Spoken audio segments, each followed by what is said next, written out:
Hi everyone, I'm back again. And today I'm going to be doing the synastry chart between John Lennon and Yoko Ono. This is really fascinating because there's a lot of aspects in this chart that really coincide with the unusual quirkiness in their relationship that a lot of people thought was kind of strange. But I'm going to start. Her Uranus conjuncts his ascendant, and her Freud, Nessus, and Pax also conjuncts his Sedna and rest in peace and ascendant as well. So I'm going to start with the planet first, and then I'm going to weave in the asteroids and tell you how it breaks down with the energies. Her Uranus conjuncting his ascendant. This is it's like a shared weirdness between the two people, and it brings a unique and exciting dynamic into the relationship from her. There's this acceptance between the two of them of the quirkiness and unusual energies that are associated with Uranus, and also the acceptance for them to be how they are in unusual ways and without judgment. And there is they accept each other's desire for personal freedom and the unique self-expression that goes along with Uranus. So this also is very coincides with when they had that bed-in and they stayed in a hotel. They were protesting the war, and these asteroids holding hands with Uranus and conjuncting his ascendant explains this perfectly, because not only is her Uranus conjuncting his ascendant, but her asteroid Freud, Nessus, and Pax. Freud has to do with it. He's the psychoanalyst, and I did read that John Lennon was very attracted to Yoko Ono and her intelligence, her unique intelligence. So she has Freud conjuncting her Uranus. So she has a very, her intelligence with psychoanalyzing things and breaking things down, but it also is conjuncting Nessus and Pax. So there's Uranus, Freud, Nessus, and Pax all holding hands, conjuncting his ascendant. So this means that, well, I'm going to get to Nessus and Pax because I've already explained Uranus and Freud. So Nessus has to do with abuse and Pax has to do with peace. So I had to think about this for a couple of minutes, and it started to make sense to me, because all of those energies are conjuncting his ascendant in the sign of Aries, which is ruled by Mars, the war planet. So now we have Nessus, abuse, and Pax, peace. So it almost works at cross purposes with each other, but since they were protesting the war and the abuse that went along with it, they wanted peace. So that's fascinating to me. Her Uranus is also conjuncting his Sedna and rest in peace asteroid. And Sedna has to do with betrayal. And so Uranus conjuncting Sedna, all of a sudden, out of the blue, there was a sudden separation between these two, and it was through death, because Sedna is holding hands with rest in peace. His Uranus conjuncts her Chiron. And like I said before, Uranus, very unpredictable with the energies, and it's conjuncting her Chiron. So out of the blue, sudden pain associated with his death. Her karma, Yoko Ono, PNA, and Sphinx conjuncts his south node. Now, whatever conjuncts your south node from the other person, you will be more accepting of these energies, and they will be normal to you.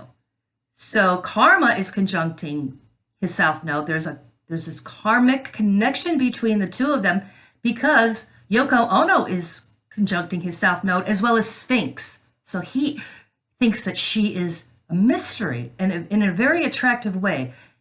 There's parts of her that he couldn't quite figure out, but that was one of the enigmas about her that drew him towards her. His Lamia conjuncts her sun 1 degree, and Lamia has to do with pain and suffering And that's what he brought to her. It's conjuncting her sun, 1 degree, very important luminary. His nemesis conjuncts her descendant. The descendant, a very important angle in a synastry chart. So you have to pay attention to what energies contacts your angles in a synastry chart. Nemesis has to do with betrayal. And there were reports that he did cheat on her. And actually, that's a fact. But nemesis can mean enemy-like behavior as well. In this chart, it doesn't because of the Sedna. That's why you have to look at the whole chart and not just a few aspects. Her Pholus in Grim conjuncts his midheaven, 0 degrees. Whatever conjuncts your midheaven from the other person, the whole world will see it. And if you're not famous, the general public, it'll be out in the open. So there's this explosion of fantasy that you saw between the two of them. And that this aspect also coincides with planetary placements as well, specifically Venus conjuncting Neptune. Now, when you have Venus conjuncting Neptune, there's this very strong romantic connection, and it can result in fantasy as well. And this would, validate their album that they had, Double Fantasy. Interesting. Her point of fortune conjuncts his Poseidon and Astarte, 0 degrees. Point of fortune looks like a circle with a cross in the middle, and it's like a mini Jupiter. It can magnify the energies of whatever it conjuncts. And in this case, Poseidon, cheating, and Astarte. Huge arguments over the cheating that he had a mistress. I think it was, I can't remember her name, but 0 degrees, tightest orb. This validates it. His Blow asteroid and Angel conjuncts her moon, 1 degree. The moon, very important luminary. So these energies, Blow and Angel, Blow has to do with failures and mistakes, but it also has to do with, in this instance, cocaine. And there are factual reports that he was abusing cocaine during the time of their relationship. Angel is also conjuncting her moon. So to her, he was like a best friend, heaven sent. She thought he was an angel. She was very attracted to him, and he brought those qualities to her. But there's also drug abuse. Her Mars conjuncts his Apollo, Destiny, and Asmodeus. And Mars conjuncting Apollo, there's this very strong connection as well, because Apollo is god of beauty and the arts. And Destiny, this relationship was destined to be. And Asmodeus has to do with the demon of lust. So again, more indications of a very strong attraction.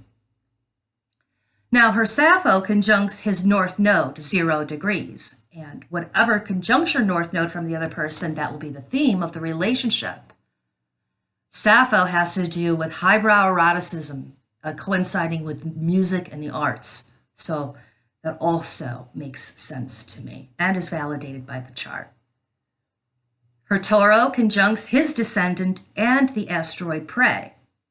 Taureau has to do with a bully-like behavior, bossiness, conjuncting his descendant and Prey, which would coincide with this next aspect, which is his Mercury is conjuncting her Prey at 2 degrees. She stalked him in a way. She relentlessly pursued him because she wanted to be with him, and these aspects validate that because of Taureau being bossy and bullyish, and Prey. She prayed after him.